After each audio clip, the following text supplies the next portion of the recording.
Shalom sahabat yang baik hati, salam sehat selalu bagi kita semuanya. Marilah kita bersatu di dalam doa.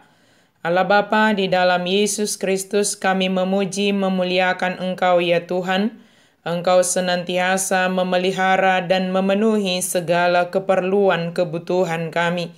Saat ini kami mau merenungkan firman Tuhan. Biarlah firman-Mu senantiasa berkuasa atas kami. Amin.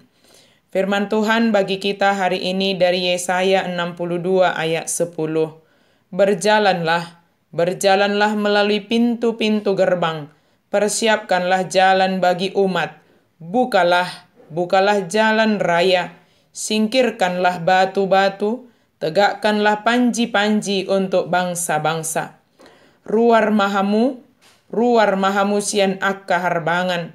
Sai pahorno pamudalat di bangsoi. Paletes samu dalan balobungi, paduruhamu akka batu, patidang hamu mapartonggol di tonga-tonga ni akka bangso. Persiapkanlah jalan dan tegakkanlah panji-panji. Janji keselamatan itu telah dinubuatkan sejak zaman pemberitaan Yesaya, bahwa umat bukan untuk selamanya akan mengalami penderitaan atau pembuangan jika mereka mengalami bahwa mereka dibebaskan dari pembuangan Babel, tetapi yang hendak disampaikan oleh Yesaya adalah janji keselamatan yang akan nyata di dalam Yesus Kristus. Allah sendiri yang menyatakannya kepada Yesaya untuk diberitakan kepada umat dengan tujuan pengharapan akan kehadiran Mesias tetap ada dalam diri umat Allah. Sehingga dengan pengharapan itu mereka melakukan persiapan-persiapan menanti keselamatan tersebut, jauh dari sikap skeptis dan apatis, tetapi saling menopang dan mendukung dalam pengharapan yang sama. Akan dibuka jalan bagi keselamatan ini. Semua kesulitan akan diangkat dan apa saja yang dapat menghalangi akan disingkirkan. Ini makna dari ayat 10 ini. Pintu-pintu gerbang Babel akan dibuka lebar-lebar supaya mereka dengan bebas dapat berjalan melaluinya. Jalan dari Babel ke tanah Israel akan dipersiapkan. Jalan-jalan raya akan dibuat dan dibuka melalui tempat-tempat yang basah dan berlumpur, dan batu-batu dikumpulkan dari tempat-tempat yang kasar dan berbatu.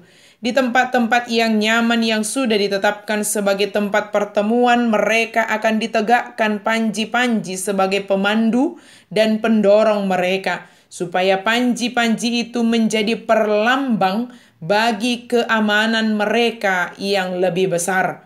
Demikianlah Yohanes Pembaptis diutus untuk mempersiapkan jalan untuk Tuhan Yesus. Dan sebelum Kristus dengan anugerah dan penghiburannya datang kepada siapa saja untuk memberikan keselamatan, dibuat persiapan baginya dengan pertobatan yang disebut sebagai persiapan Injil damai sejahtera. Demikian Yohanes mempersiapkan jalan, dan yang harus kita lakukan juga adalah mempersiapkan jalan, mempersiapkan diri kita. Dalam kedatangan Injil, jalan ini diratakan oleh pertobatan. Sementara dalam pembebasan orang-orang Yahudi dari Babel, kedua kaki berkasutkan pertobatan, yang semuanya sama saja. Sebab kedua-duanya dilakukan untuk suatu perjalanan keselamatan yang Tuhan anugerahkan di dalam Yesus. Demikianlah kita melakukan persiapan dalam menanti kedatangan Kristus kedua kalinya. Kita tidak tahu waktunya, tetapi pasti Dia akan hadir.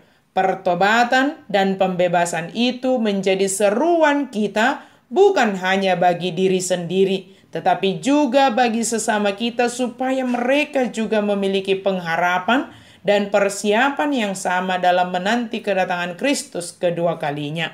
Sahabat yang baik hati, mari kita benar-benar mempersiapkan diri kita akan kedatangan Kristus kedua kalinya, sebab kedatangannya adalah untuk menghakimi orang yang hidup dan yang mati, menghakimi kita sebagai orang yang percaya, dan mempertanggungjawabkan hidup kita di hadapannya. Tuhan menyempurnakan setiap persiapan kita dalam menanti kedatangannya, terlebih memiliki pengaruh bagi sesama kita untuk mereka juga memiliki kesiapan dalam menanti kedatangan Kristus. Amin, mari kita berdoa. Terima kasih Tuhan untuk firman-Mu. Sempurnakanlah setiap persiapan-persiapan yang kami lakukan, terlebih perilaku kami, terlebih tingkah laku kami, karakter kami, supaya kami hidup di dalam pertobatan setiap hari dan kami setia kepada Yesus Kristus. Dalam nama Yesus kami berdoa dan bersyukur. Amin.